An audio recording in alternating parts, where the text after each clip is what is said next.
Околу 2,5 милиони евра штети на овошните насади предизвикаа пролетните мразеви во Малешевијата и Пијанец. Ова се првичните анализи од проценителните комисии кои изминатиот период ги проценуваа штетите на насадите. Во Делчево се пласира бројката од 1 милион евра штета. Најголемите штети се евидентирани во Делчевски град, каде од мразот се уништени од 80 до 100% од плодовите.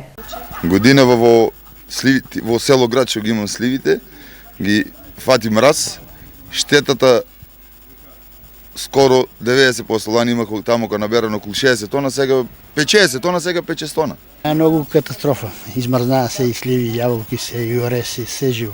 Ја имам 10 декара, 1 хектар. И ништо не сам собрал да казам. Това е 200 кила. Штетите удират директно на джебот на овоштарите. Атанас избројал штета од 10.000 евра.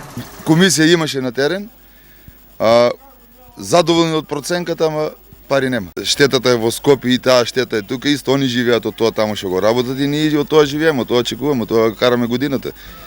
И за тоа се надеваме дека и ние ќе бидеме обештетени. По пролетните мразеви, трите општини од регионов се зафатија со проценка на штетите. Елаборатите се во фаза на изработка, пошто ќе бидат доставени до Републичката комисија за проценка на штетите и Министерството за финансии, но дали и кој ќе ги обештети земјоделците, се уште е нејасно.